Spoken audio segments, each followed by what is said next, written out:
Greetings and welcome to the Dollar Tree Q2 2025 earnings call. At this time, all participants are in listen-only mode. A question-and-answer session will follow the formal presentation. You may be placed into question queue at any time by pressing star 1 on your telephone keypad, and we ask you please ask one question then return to the queue. As a reminder, this conference is being recorded. It's now my pleasure to turn the call over to Bob LaFleur, Senior Vice President, Investor Relations. Bob, please go ahead. Good morning, and thank you for joining us today to discuss Dollar Tree's second quarter fiscal 2025 results. With me today are Dollar Tree CEO Mike Creedon and CFO Stuart Glendinning. Before we begin, I would like to remind everyone that some of the remarks that we will make today about the company's expectations, plans, and future prospects are considered forward-looking statements under the Safe Harbor provision of the Private Securities Litigation Reform Act of 1995.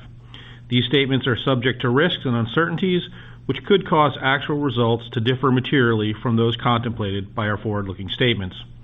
For information on the risks and uncertainties that could affect our actual results, please see the Risk Factors, Business, and Management's Discussion and Analysis of Financial Condition and Results of Operations section in our annual report on Form 10-K filed on March 26, 2025, our most recent press release in Form 8-K, and other filings with the SEC.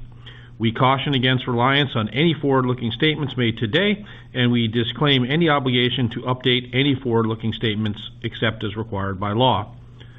Also during this call, we will discuss certain non-GAAP financial measures. Reconciliations of these non-GAAP items to the most directly comparable GAAP financial measures are provided in today's earnings release, available on the IR section of our website. These non-GAAP measures are not intended to be a substitute for GAAP results. Unless otherwise stated, we will refer to our financial results on a GAAP basis.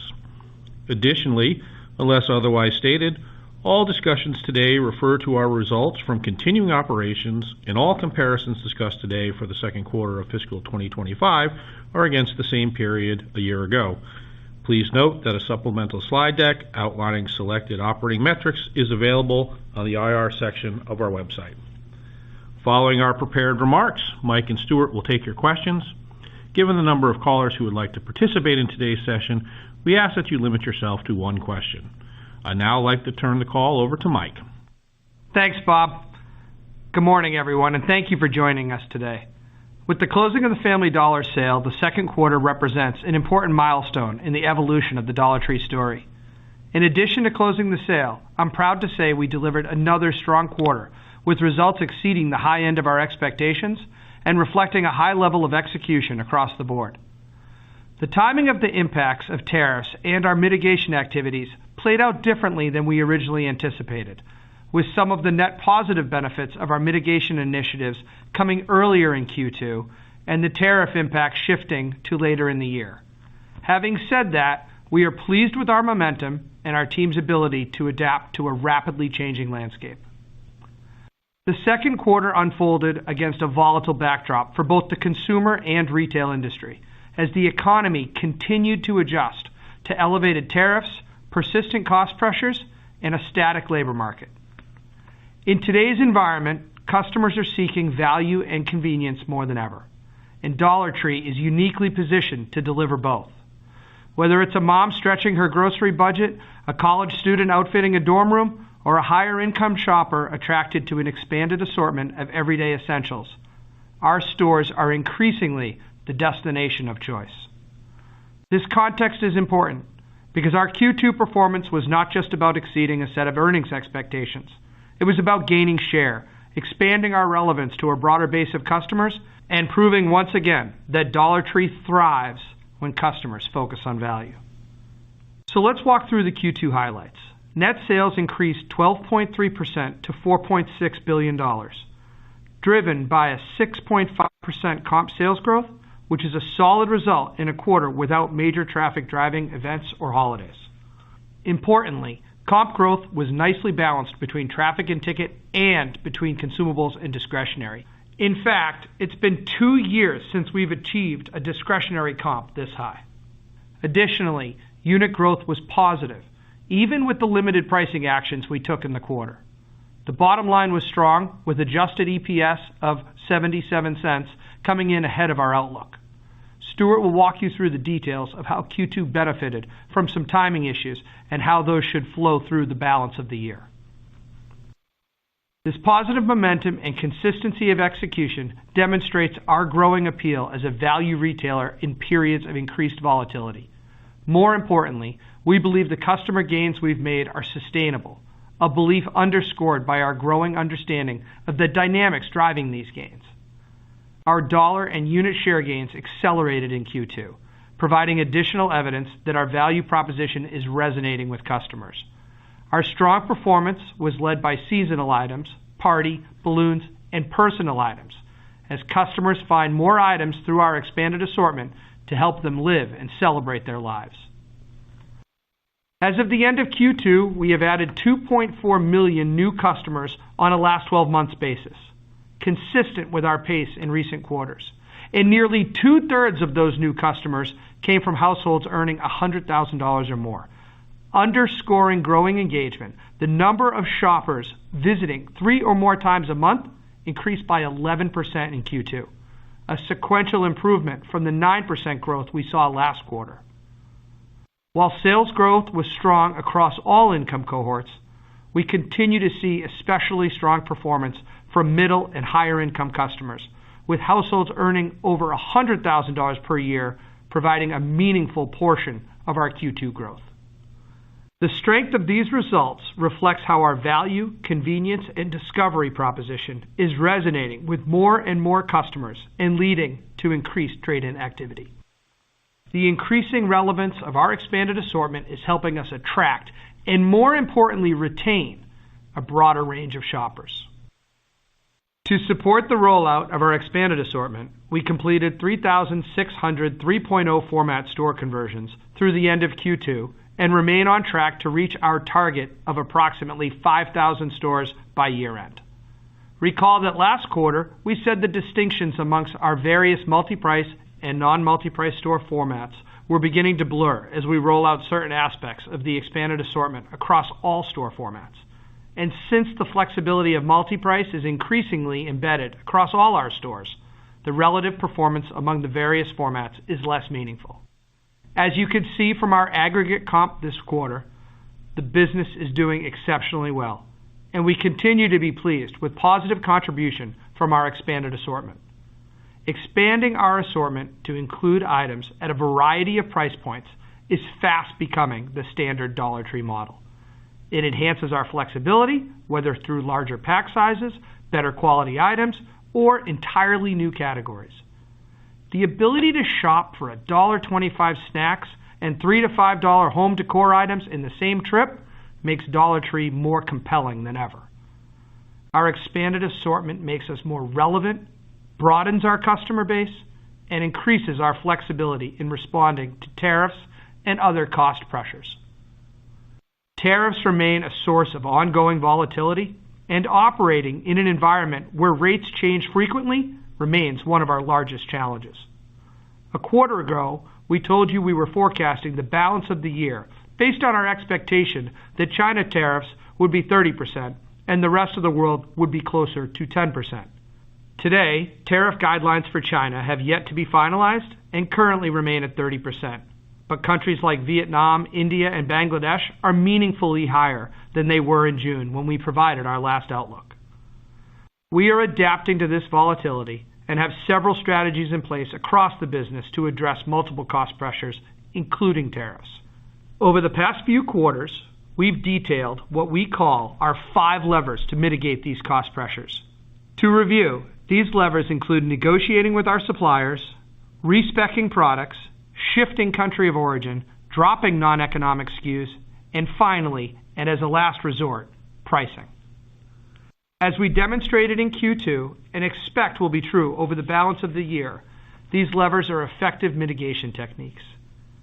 Using all 5 levers helps us to achieve the lowest landed cost possible and keep delivering compelling value to our customers.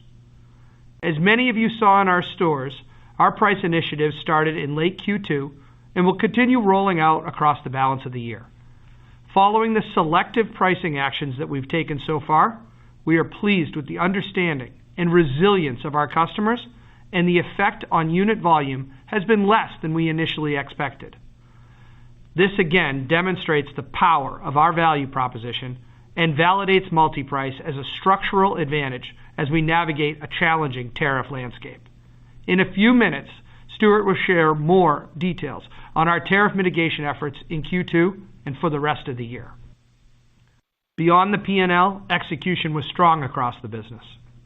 Our inventory levels are healthy heading into the fall and holiday seasons.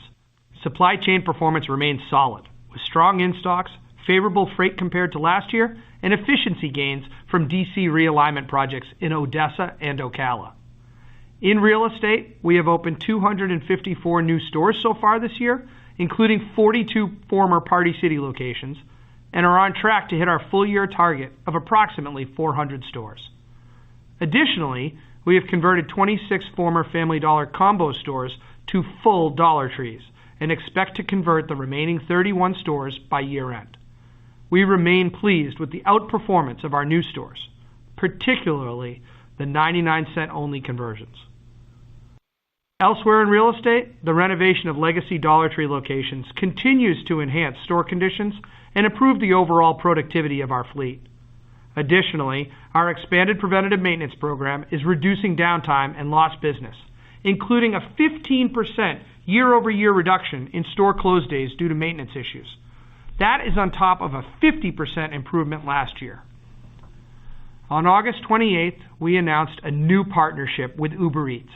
I'm very excited about this partnership, as it represents the next logical step in meeting our customers where they are and helping them shop the way they want to shop. Importantly, this agreement gives us access to Uber Eats' 25 million customers, which is a newer and younger demographic that Dollar Tree has yet to fully tap into. While it's still early days, we are encouraged by the initial response to the launch. In short, we are executing on growth, productivity, and cost control simultaneously. Dollar Tree has always thrived in tough times. From our founding in 1986 to today, our formula has been remarkably consistent. Deliver value, convenience, and discovery for our customers. With our newly expanded assortment, we can now offer more compelling products and be more agile in navigating tariffs and other cost pressures, all while offering our customers more discovery at still affordable prices. Our ability to adapt not only positions us to withstand volatility, it positions us to gain share in the face of it. Dollar Tree is built to win in these conditions, offering prices that customers value, pack sizes that help them manage tight budgets, and a range of products from everyday essentials to the joy of the perfect treasure hunt find. Taken together, our ability to drive traffic, ticket, comp, and market share in a volatile environment highlights the resilience of our model and the ever-increasing agility of our organization. Before I turn things over to Stuart for more detail on our financial results and outlook, I'd like to acknowledge the extraordinary efforts of our associates. In every store, every distribution center, every support function, our people are the reason Dollar Tree continues to perform at such a high level and in a challenging and unpredictable environment. I'd like to give a special shout out for all the hard work that went into the Family Dollar sales process. This was a massive effort that involved nearly every aspect of the business, and I'm especially grateful for the efforts of everyone involved. The Dollar Tree team's dedication to serving customers and executing our initiatives with urgency delivers great outcomes and will drive our success for many years to come. Stuart? Thanks, Mike, and good morning, everyone. Q2 comp sales increased 6.5% and adjusted EPS was 77 cents. We recognize that this was substantially better than the outlook we provided last quarter when we said we expected Q2 comp sales to be towards the higher end of our full-year range of 3 to 5%, and that adjusted EPS could be down by as much as half compared to the prior year. With respect to comp outperformance, our initial outlook took into account the relative lack of events and holidays in Q2. But as the quarter unfolded, we saw that the increasing relevance of our expanded assortment to a wider range of customers overpowered the lack of events, and Q2 comps came in stronger than we expected. With respect to the EPS outperformance, our sales were higher than anticipated. Our pricing actions started earlier. The timing of how our mitigation efforts impacted COGS differed from our initial expectations, and we were able to leverage our payroll costs in SG&A. The COGS timing difference reflected tariff headwinds shifting from Q2 into Q3 and Q4, and the benefits of our mark-on being higher than expected. While all of these factors will impact the cadence of our EPS in the back half of the year, on a full-year basis, our outlook remains intact. With that, let's go through the details of our second quarter financial performance. For the quarter, net sales increased 12.3% to $4.6 billion.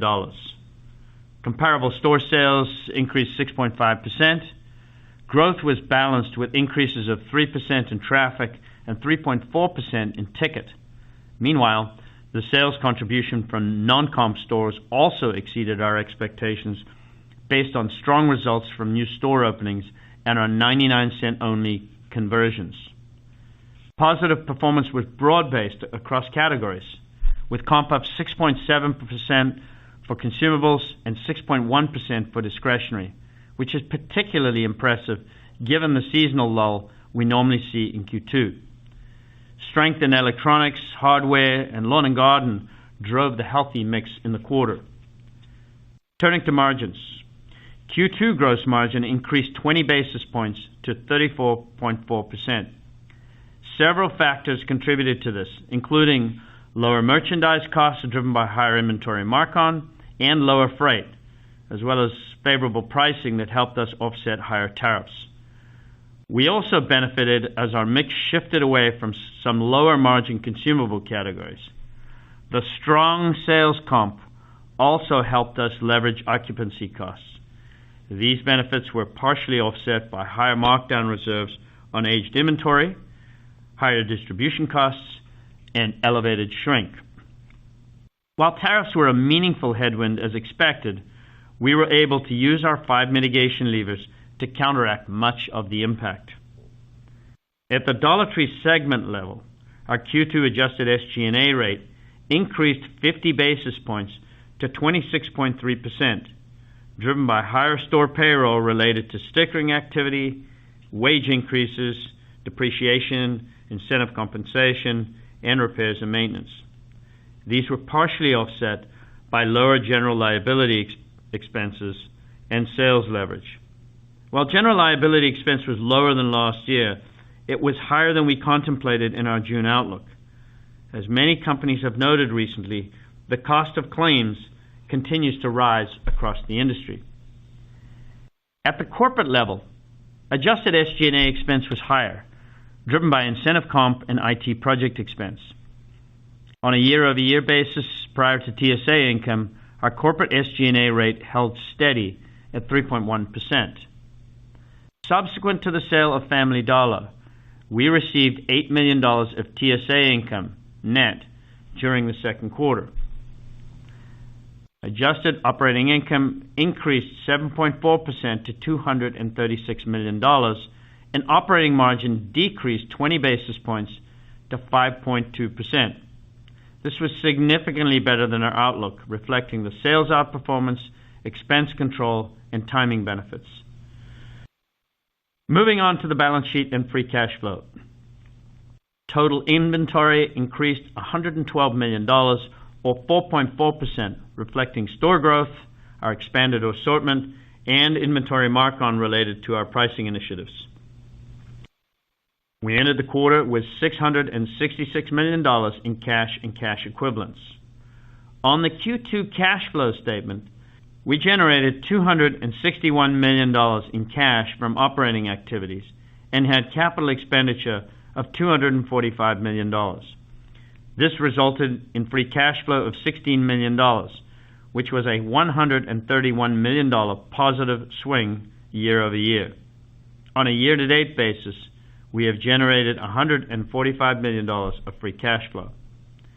Additionally, in Q2, we received $668 million of cash proceeds from the sale of Family Dollar. On top of that, we expect approximately $425 million of cash tax benefits from the sale and approximately $100 million of accelerated cash tax benefits as a result of the recently enacted tax bill.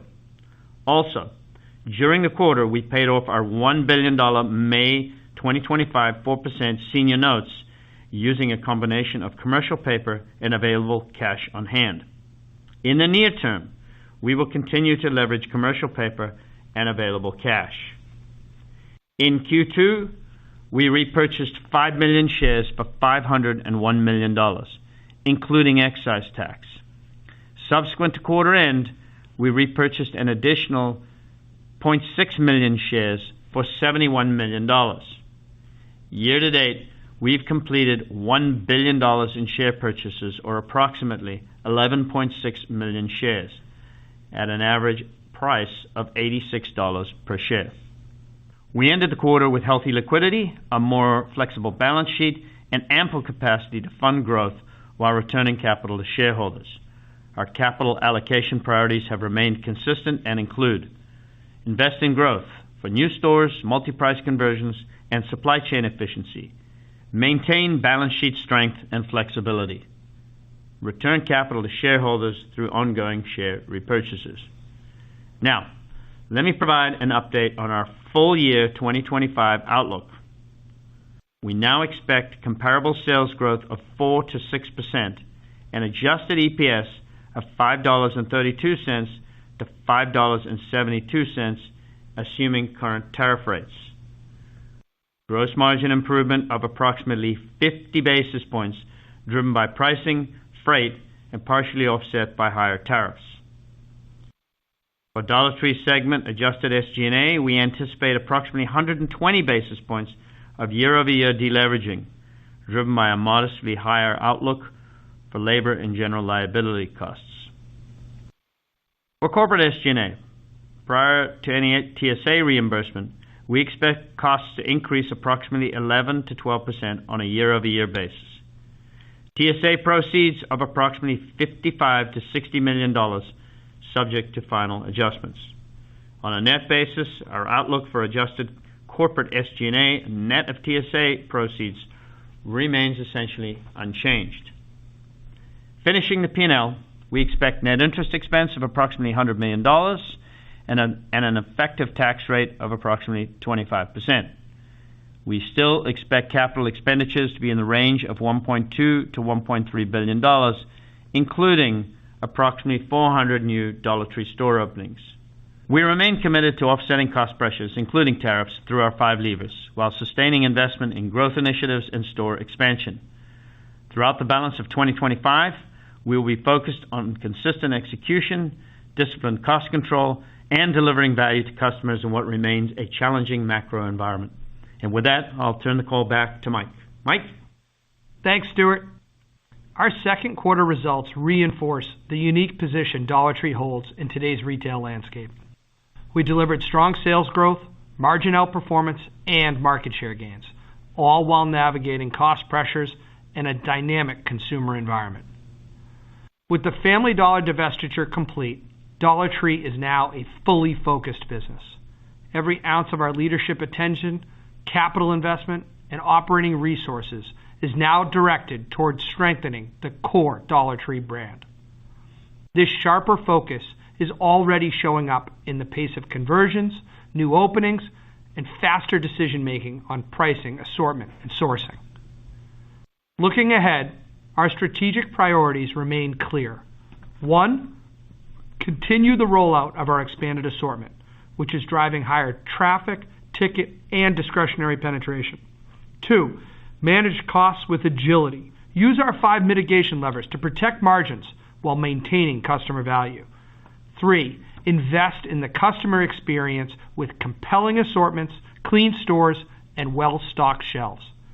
And 4, drive disciplined growth and returns, supported by a strong balance sheet, free cash flow, and the proceeds from Family Dollar. We enter the back half of the year with strong momentum, healthy inventory, a clear strategy, and the resources to execute. It gives me tremendous confidence in our ability to deliver for our customers, associates, and shareholders. not just in the near term, but for the long run. Finally, as we mentioned last quarter, we'll be hosting an Investor Day in New York on October 15th to share a refreshed long-term strategy and financial outlook for the standalone Dollar Tree business. This will be an important opportunity to show you how we intend to build on the momentum we've established and how we see the company evolving over time. Importantly, we will share more details about our updated strategic roadmap and financial framework. We look forward to showcasing the growth runway ahead, the earnings power of our expanded assortment, and the operational improvements we are embedding across the business. And with that, we're ready to take your questions. Thank you. We'll now be conducting a question and answer session. If you'd like to be placed into question queue, please press star one on your telephone keypad. And as a reminder, we do ask that you please ask one question, then return to the queue. Our first question is coming from Michael Lasser from UBS. Your line is now live. Good morning. Thank you so much for taking my question. Guys, there's a perception out there that as you have more fully rolled out some of your tariff mitigation strategies, including raising price points across your assortment, that the consumer has pushed back, your comps have slowed, and the perception of relative value has decreased. And if this is the case, Dollar Tree's margins are going to be at risk over the long term, as it will not have the levers to navigate through a higher cost environment. So why are those points wrong, especially in light of what there's been a lot of moving pieces within your full year guidance suggesting that business does remain somewhat volatile? Thank you so much. Yeah, thanks, Michael. Michael, we're pleased with our customer response. If you look at mix on all levels of our customer, the traffic and ticket are balanced, our consumables and discretionary are balanced, and across all income levels, Dollar Tree is resonating with our customer. You look at what we're adding last quarter, in Q1, 50% of the customers we added came from the higher $100,000 price point, salary point. If you look this quarter, that was 2/3 of our customers. So we think we're resonating very well with the customer. And when you look at these comps, both 1 year and on a 2-year basis, these are incredibly strong comps that demonstrate the relevance that Dollar Tree holds. Our customers are walking in, and one of the things I love about small box is you get a feel for the whole store as soon as you walk in the door. They're walking in and they're seeing value. We still have 85% of our stores at $2 or less. Think about that. You walk in and you're finding value around every corner. We think our customer is really pleased with that. Thank you. Our next question is coming from Paul Lejuez from Citi. Your line is now live. Hey, thanks, guys. Can you talk about the drivers of the higher ticket between AUR and UPT? Maybe any more detail you can give about AUR and discretionary versus consumables, and just at a high level, just trying to understand what pricing actions were already taken in the second quarter versus what is still planned in the second half. Thanks. Yeah, Paul, when we look at the drivers of it, first of all, that balance that I talked about between discretionary and consumable was really strong. And then, of course, the balance in traffic and ticket. And even though we did take some price in Q2, units were still up. So that tells us that our customer is accepting, they're still finding value in our stores. And we look at their reaction and they'll continue to guide us. But as I mentioned in my prepared remarks, the unit performance was actually better than we expected. So those are the major drivers there in terms of the mix and what we've seen on units. Thank you. Next question is coming from Edward Kelly from Wells Fargo. Your line is now live. Hi, good morning, everyone. I wanted to follow up on guidance. Looking at your guidance for the back half of the year, it implies a fairly wide comp range of about 2% to 6%. And I was curious if you could maybe talk a bit about why that range would be wide, given you have accelerating price. You've mentioned lower than expected elasticity, which is obviously positive. I mean, wouldn't a comp slowdown be a surprise given that? And then the second part of this is related to bottom line, and I was just curious if you could maybe quantify some of the new headwinds that sort of work their way in, whether it's the incremental tariffs, liability claims, or anything else. Thank you. Yeah. So I think, looking at the back half of the year, there's a lot of volatility in the marketplace. We can't say how the consumer will react to various price increases that are taking place in general. So far in the first half of the year, we've had a very strong performance. We expect a strong performance in the back part of the year, but we want to be certain that we take account of volatility that consumers are faced with. So I think that's really the expectation, the answer to your question about the variability in the comp range. In terms of the increased costs that we're facing, on the general liability side, this is not a problem with having more claims. This is something we're seeing across all industry. The cost of settling claims is getting higher, and therefore, while we haven't seen any increase in the rate of claims, we are seeing those claims come in more costly. And just so you understand, this is not the question of sort of $1 million claims. Most of the claims we have are very, very small, but it's the percentage cost change between settlement last year and the settlements we're seeing now. To put that into context, if you looked at last year versus this year, in the second quarter of last year, we had a big charge to catch up some of our general liability reserves. In this year, we didn't have that kind of big charge. We are keeping track as we go of the change in the settlement costs.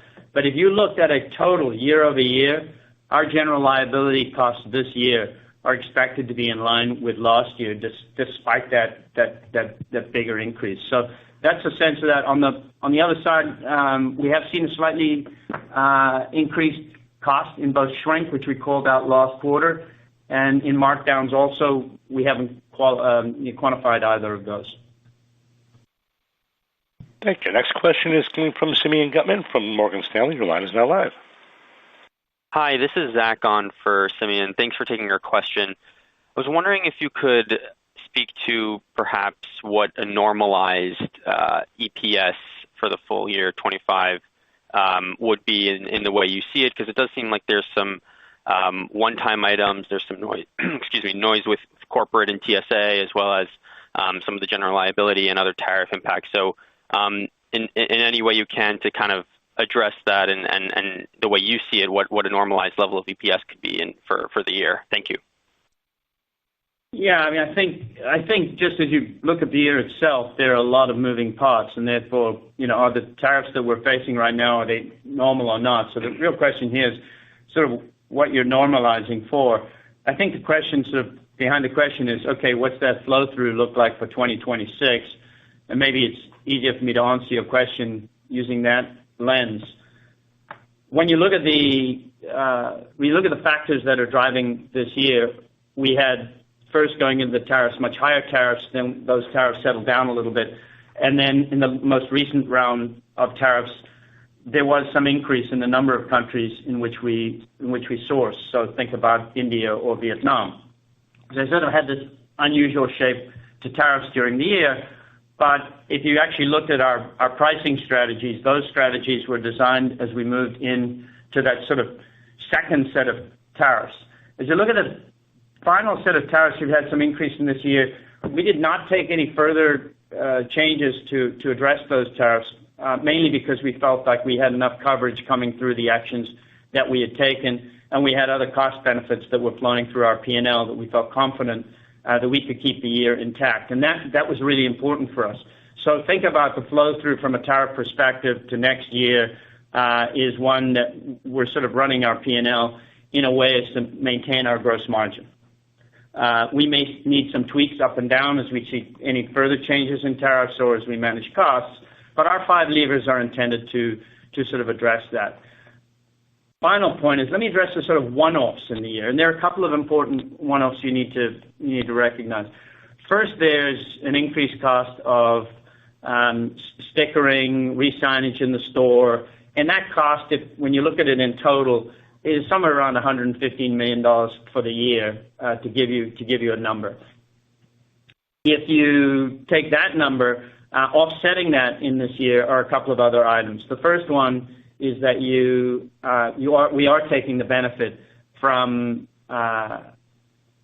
some inventory which did not have that higher rate of tariff baked into it, that's now coming through our cash register at a higher price. That's a one-time benefit. And then I think if you also then finally take the fact that we have costs coming through our inventory, our on-hand inventory revaluation, our on-hand inventory mark-ons. That's a one-time benefit that you saw a lot of in the second quarter, which will start to unwind. You'll see it again in the second quarter, and the third quarter, and the fourth quarter, and that'll unwind as we go through the course of this year, and likely a little bit into next year. So there's a lot there. I gave you a lot because it is actually a very complex estimate. But that's a lot to say that when we get to the end of the year, we balance that out, and I think if you looked at a lot of the one-times, there are offsets to those one-times. So difficult to say exactly what is the normalized number, but I'll wrap up by saying that if you look into next year, our plan is to maintain our gross margin. Thank you. Next question today is coming from Matthew Boss from J.P. Morgan. Your line is now live. Great, thanks. So I have a couple. Mike, maybe first on the sequential acceleration in same-store sales, where are you seeing the largest gains by income demographic if you broke it down? Second, on the initial pricing actions, are there any categories where you've seen material pushback? And then last, any change in comps so far in the third quarter relative to the second quarter performance, or just how best to think about third quarter versus fourth quarter comps? Yeah, in terms of the sequential acceleration, when we started and we had our call and we were one period in, you were kind of done with the holidays and the events. And so we looked out, and Q2, I always say periods 5, 6, and 7, so Q2 and the start to Q3 are the toughest times for Dollar Tree because you don't have those big drivers, the real reasons people go to Dollar Tree. And yet in Q2, we saw very strong performance, balanced ticket and traffic in those comps. And in terms of the drivers, where they come from income cohorts, yes, we saw the strongest performance from the higher income, but what was interesting was we still saw very strong performance from our lower income customer. So really the pack sizes that we have, the ability to help them kind of stretch their budget and make it to that next paycheck, we saw that all strong. In terms, Matt, of how the Q3 started, I mean, we raised our guidance for the full year to 4 to 6%. P7, again, doesn't have those big holidays. You start to get the back to school in it towards the end of it. We're within that range, albeit we are at the lower end of that range, but we're within that range and feel confident about looking out on the year and raising guidance for the full year on the top line.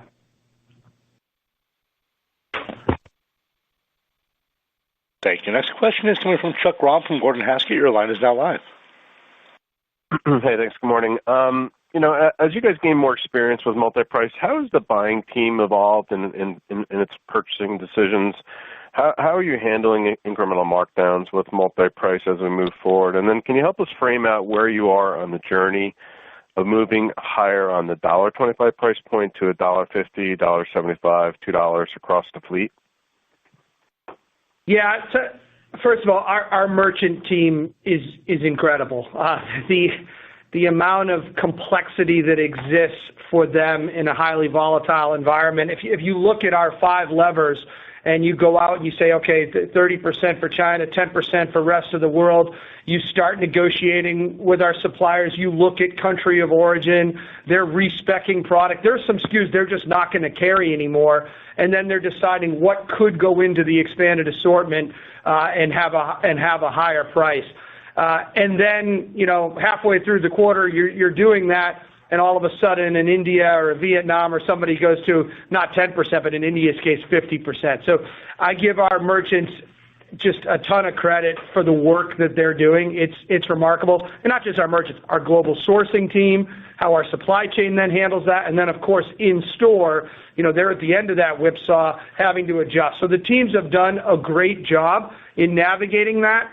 And what I do like, you never want this chaos, but I love the agility that it's created at the company.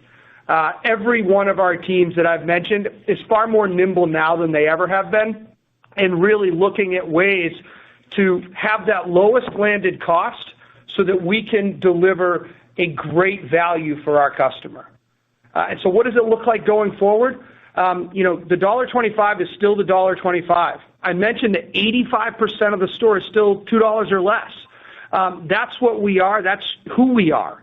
But we also believe there's an opportunity to expand the assortment and provide value, that quick, convenient shop, and then with that expanded assortment, really double down on that thrill of the hunt discovery, that you come into Dollar Tree, you're not exactly sure what you needed, and by the end of the first aisle, there's a basket there because you got more than you thought you would. That's the Dollar Tree magic. That hasn't changed. That will not change, and that's who we are. So that's who we'll continue to be. Thank you. Our next question today is coming from Rupesh Parikh from Oppenheimer. Your line is now live. Good morning, and thanks for taking my questions. So two on just on pricing. Just given the current tariff backdrop, what inning do you think we are in terms of enacted pricing increases? And then if you look at the increases that you've already taken and plan on taking, just how do you feel about your price gaps? So in terms of what inning we're in, it's a little different for us because of the way the holidays work. So we've taken our price that we are going to take. So in that respect, I'll give you the closer's not in yet, but the setup man's in. But when you look out on Q3 and Q4, as a new holiday comes in and replenishment comes in, there is that opportunity on restickering, re-signage. So we've taken the price we're going to take. Our team knows what they're doing. Late inning on that, setup man's in, and we still have work to do because every time you get replenished from the DC or you take something out of a pack away, you are faced with that restickering and re-signage. In terms of how it's been received, very well. We really look at what our customer tells us every day, and their traffic, they vote with their feet, and their ticket, they vote with their wallet, and we like what we see from them. Thank you. Next question today is coming from John Heinbockel from Guggenheim Partners. Your line is now live. Hey, Mike, two questions somewhat related. When you think about the basket and consumable and discretionary items in the baskets, I mean, how much are you getting a significant, very high percentage of baskets with both? And then, how do you think about, sort of chicken and the egg?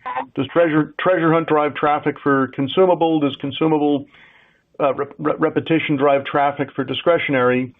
And then lastly, we've talked in the past about this zone pricing, and it sounds like it just sounds to me like you're less interested in that today, maybe than you were. Is that just because of the macro backdrop and timing?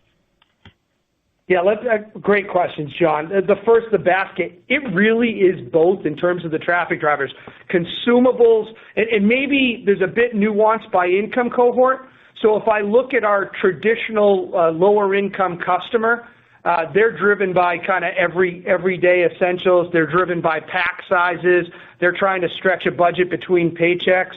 So they're coming in for that purpose and finding, the back-to-school find that just wows them. That $5 backpack that saves them a trip to a large mass merchant at a better price. And then you have that thrill of the hunt discovery customer that tends to skew more higher income. They're coming into our stores. They're targeting the seasons, the holiday, the back-to-school, all that. And they're saying, wow, I can't get over that I can get, Dixie plates for $3. I mean, it's just incredible. They didn't know they could find that. And so really, it's a very complementary ticket and traffic across all income cohorts. And then zone pricing, it is not that we've lost our interest in this. Think of it as priorities.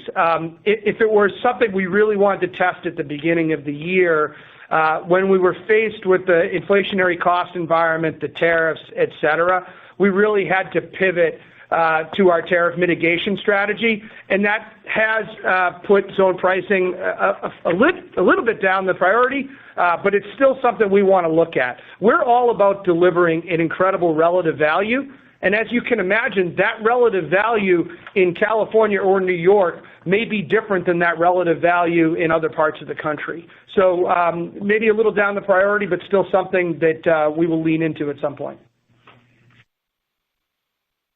Thank you. Next question is coming from Seth Sigman from Barclays. Your line is now live. Hey, good morning, everyone. Thanks for taking the question. I wanted to follow up on the performance across price points. Is there any way to quantify the overall lift to comps from that new multi-price point product? And then specifically on the 125, Mike, to your point, obviously that's still a bulk of the product, but with more variations on that now, I'm just curious, like, how is the consumer responding to that? How is that part of the assortment performing? Thanks so much. Thanks, Seth. We really see across the entire envelope of offering strong performance. We look at the balance that we're seeing in the basket. We look at the discretionary and the consumables. We look across all different price points, and really our customer continues to find value. And so their basket is fairly balanced. We do see a higher basket in multi-price. It does skew higher, and there's, it's got a good item flow in it, but there's no real, breakout of how the different pieces determining their price point perform. We don't really see that. It's across the entire basket. We see strong performance. Yeah, maybe one other thing just to add, Mike, and that is to say that actually if you looked at the departments where we have had a change in merchandising strategy, i.e. the assortment's gotten broader, we have increased price points, there's very clear data to show that those departments are performing well. I'd use hardware as an example of that. We had $1.25 hammers before, we couldn't sell them. We've got $5 hammers now. We can't keep those in stock. And so think about those kinds of items as just creating more interest for consumers in a way that is very positive to the shopping experience and also to our revenue line. Our next question today is coming from Scot Ciccarelli from Truist. Your line is now live. Good morning, guys. Scot Ciccarelli. You seem to be making increasingly cautious comments on the consumer. Can you provide more color or maybe some examples of what you're seeing at the consumer level that's making it more challenging and volatile than before? And then just a housekeeping item, hopefully. What's driving the change to your TSA outlook? Thanks. The commentary around the consumer, I've been doing this a long time. I really look to say that there's a lot of unknown right now. If you look at how the world's been developing, I mean, yes, it's been very strong so far, but you're coming up on a time, back to school time. You're coming up on holidays and seasons, and we've started the year. We had incredible holidays. We'd like to think that'll continue, but we're still cautious because if you look past over the last 4 or 5 years, prices have increased significantly across the entire retail landscape. Things cost more for families. And so as a result of that, we're cautious. We still don't know the full impact of tariffs. We still don't know exactly. Take China, we won't know till November where it ends up. Is it 30%? Is it something different? It's a very volatile time, Scott. And so that just leads us to be a bit cautious. We love the traffic we're seeing, the ticket. I mean, that discretionary comp in Q2, just absolutely incredible. So we're very pleased with how our business is responding. But if you look at the lower income consumer and you look at the challenges that they're facing every day, just across their entire life, and in terms of what things cost, it's a cause for caution on our part. We think it's the right posture. But let me finish by saying, no matter where this goes and where the consumer strength lands, we're very confident in the Dollar Tree, solution to the problem. We think we are attractive to lower income. We think we're attractive to middle, and then our thrill of the hunt just scores well with higher income. So I really do think we have the answer for Dollar Tree. But as you look out on that broader landscape, it's a cautious environment we're in. Yeah, I think also we'll get through this next quarter. We'll have a much better view to some of the tariff items, to what's going on with the consumer. And the bottom line is, I mean, we've delivered a terrific comp this year, and even if you look at the back half of the year, no matter where we end up, it's a very, very powerful outcome given the range we've put out there. Let me pick up on the TSA item for a second. You raised TSA with the expectation that TSA is slightly lower. I mean, the TSA income is something that's negotiated ultimately with the buyer. In this case, the buyer decided they needed fewer services than we thought they would need. But the good news is we gave guidance relative to our expectations for SG&A. We're going to hit that guidance for this year. So despite the fact that the TSA will come in a little bit light, we've got other cost savings that we've deployed for this year that will bring us in at the number. I think if you look to 26, that leaves us with a gap in 26, but we've got plenty of runway now between now and then to solve for the SG&A in 2026. So we're really pleased actually with the way that's worked out. Thank you. Next question today is coming from Jihan Mao from Bernstein. Your line is now live. Great, thank you. So my question is on the store side of things. With Q2 performance clearly coming in ahead of your expectations, how do you feel about the service level, the in-stock levels in store? Will you need additional investments to sustain the momentum into the back half of the year? Thank you. I'm very pleased with our stores. It's certainly a journey, but Jocy Conrad and her team have done a really good job on we call it our Road to Gold, which is grand opening look daily. And as we score our stores and look at their relative performance, the improvements, the more stores scoring higher, the customer lens, what they see when they walk in the door, we continue to be pleased with that progress. She would tell you I have a long way to go. She's got a high bar for the team, and so do I. But we're very pleased. And then Roxanne Wang, who runs our supply chain, she would tell you that this is the best position our DCs have been in recent memory. This is our peak as we flow product to the stores for the upcoming holiday season. And the position our DCs are in and the corresponding position on the shelf is very strong, and in fact the best we've seen in a number of years. So the customer is going to walk in that door. They're going to find stock shelves. They're going to find great value, as they always do. And we're confident that they're seeing an improving shopping experience. We've started talking to our customer a lot more through customer insights, some third parties we've engaged, surveys, receipt-based surveys, and we like what our customer is telling us. Thank you. Next question is coming from Peter Keith from Piper Sandler. Your line is now live. Hey, thank you. Good morning.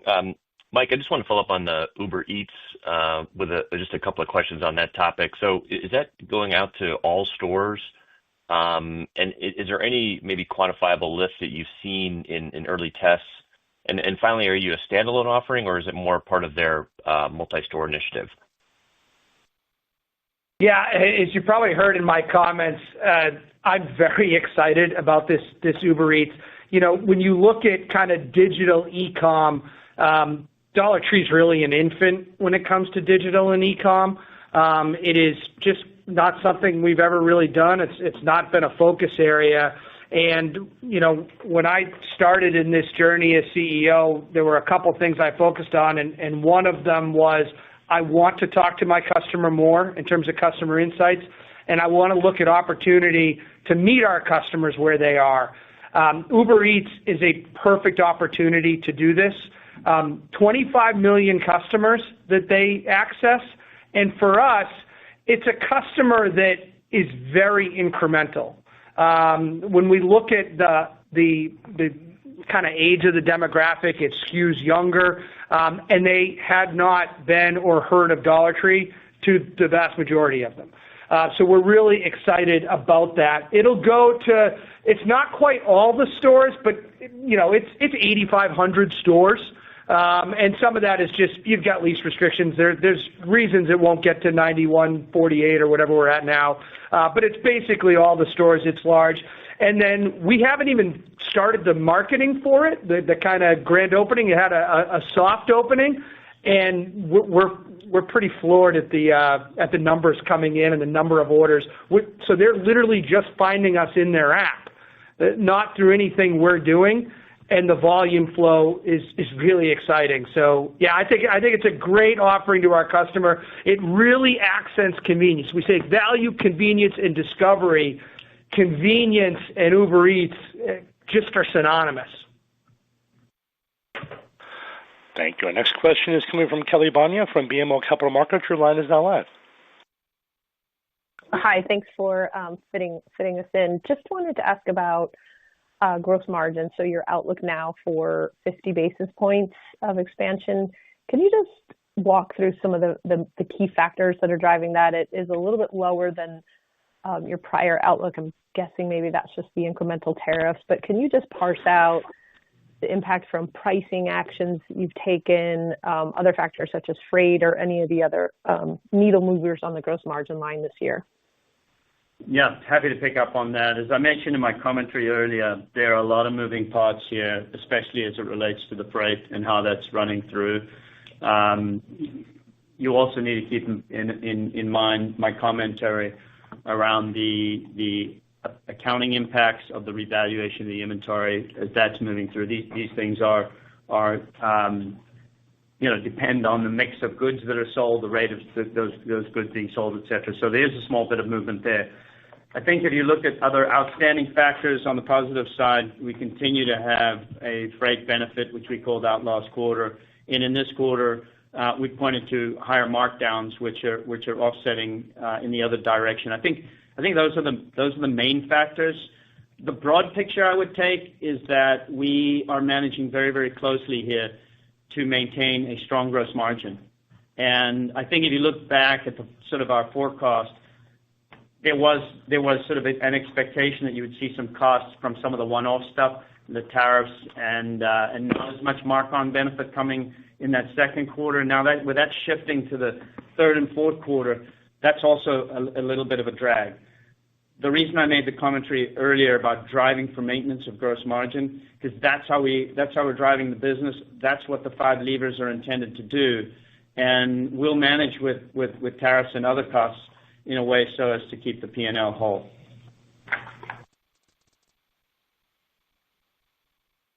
Thank you. Our final question today is coming from Michael Montani from Evercore ISI. Your line is now live. Yes, hi. Thanks for taking the question. One thing I wanted to clarify was just last quarter we had talked about, I think, 30 to 35 cents of impact from Family Dollar in the first half of the year. Can you just share where that ended up coming out? I think you might be referring to the impact of TSA benefits. We were expecting about $95 million in the back half of the year, so that'd be that sort of 30 cents you're talking about. I'd just go back to the question I answered earlier, which is the TSA is coming in a little bit lower than expected. We gave guidance $55 to $60 million for the year, so I think sort of 20 cents. But we've got other savings that are coming through in stock compensations and payroll that are helping us to offset that. And then looking forward to 2026, we had a similar amount estimated for that year, and we'll have a little bit of a shortfall because of the new estimates for the TSAs. But we have plenty of runway between now and next year to work on the gap closing items to solve for that. Thank you. We've reached the end of our question and answer session. I'd like to turn the floor back over for any further closing comments. Thanks, everybody, for the call. Have a great day. Thank you. That does conclude today's teleconference. You may disconnect your line at this time and have a wonderful day. We thank you for your participation today.